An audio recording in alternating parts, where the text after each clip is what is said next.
You guys clicked on this video, you already know what it's about. All right, we have different challenges than other people on self-development, like white people, just because of genetics, cultural differences, diet, and I will help you overcome those and build your aesthetic anime villain type physique, okay? So I used to be an online fitness coach, or still kind of am, but it's not really my main offer. Now I am just helping Asian men and women achieve the best versions of themselves. But here are some clients I worked with, and here's what I look like. So what I'm about to tell you actually works. So there's no BS about eating in a calorie deficit, hitting these numbers, and doing these optimal exercises. All right, I'm just gonna, I don't overcomplicate things. Keep it simple. Really, like the best workout is the one that you can stick to. So whatever that is, that is optimal for you. Don't fall into the trap of, oh, am I getting the best contraction by doing it this way? At first, just do what you can stick to. All right, and then you can think about being a nerd later. So there's two main ways that you can go about this, and one is for the pure aesthetics workout, where you target specific muscle groups to enhance how you look. The second way that I do is for functionality, athleticism, and actual purpose. But for that, you also become aesthetic. So, you know, no bias here. Just kidding, lots of bias. I would recommend the second one. But it's up to you. For the first method, there are three main muscle groups that you want to target to enhance how you look. And those are your shoulders, your lats, and your upper chest. Sorry, blanked out. You want to do this because that'll give you that V taper, that upside down Dorito shape that is so desirable and attractive. I recommend this sort of workout for beginners. If you have muscle imbalances, you want to get in shape to make your ex regret it. Not sure who would do that, but if you were, you could do it this way, because this is what I started with. Now, here are some of my favorite exercises for growing these main muscle groups. For shoulders, I do cable lateral raises. So I'll spread my feet apart and then do just lateral raises with cable. Make sure that you are operating only on one plane and you're not going across your body, but keeping it in a straight line. And then next one, I don't know what this is called, but it's like the wheel spinny thing where I take a, how much does it weigh? I don't remember. Maybe like 15 pounds. I'll hold it in front, hold it for 5 seconds, turn it, hold it for 5. Do I do 5 or 10? I don't even know. I don't really work out shoulders anymore this way, but I would just turn it. Do it for however long you can, I guess.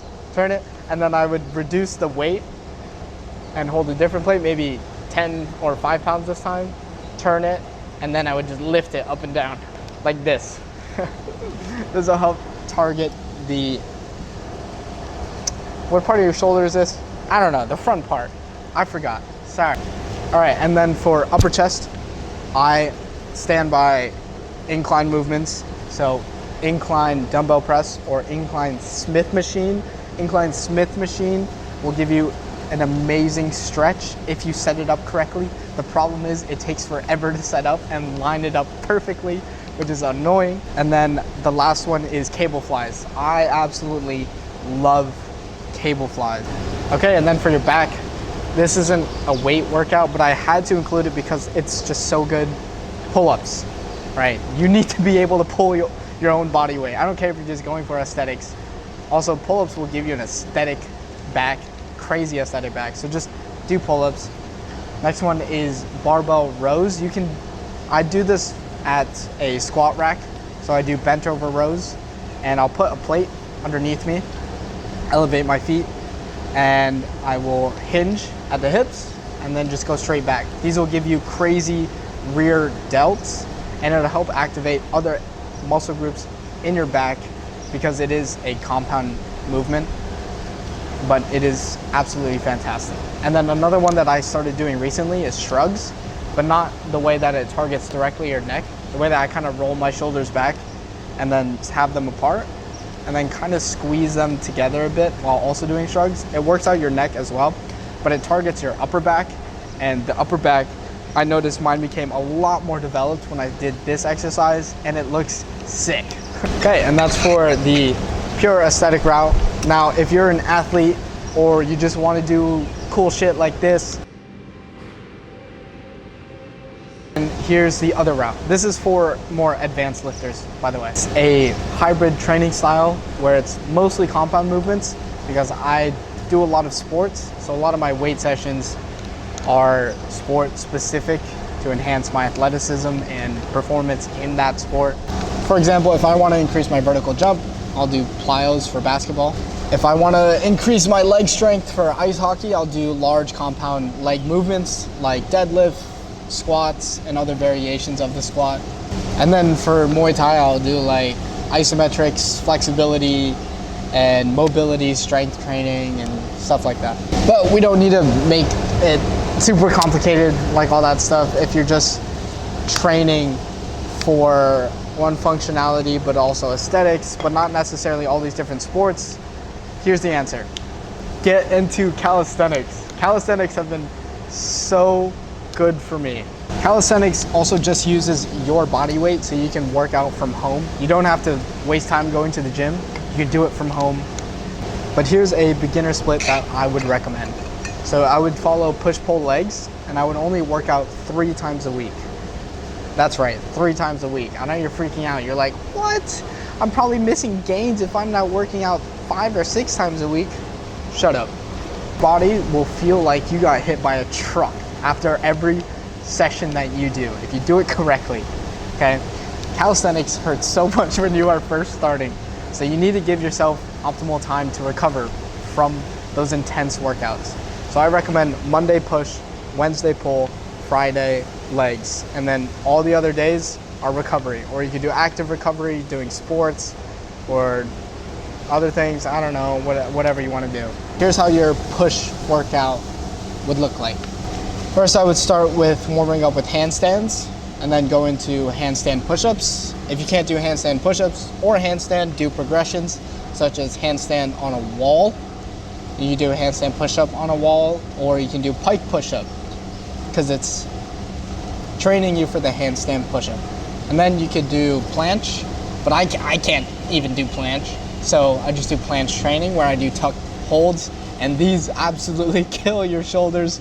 They hurt so much, but this will help you work towards an actual planche. And then for the strength training at the end, then you can do pike push-ups, regular push-ups, wide grip push-ups, incline, decline, diamond push-ups. You can choose which ones you want to do. These are all preference. And then I would finish up with dips because it helps target the chest and the triceps both nicely. Then for pull, I would start with muscle ups and then go into weighted pull-ups. And if you can't do that, then just do regular pull-ups. And if you can't do regular pull-ups, then do assisted pull-ups. But if you can do these, here's how I would do it. I would start with muscle ups, then I would go into 3 sets of weighted pull-ups.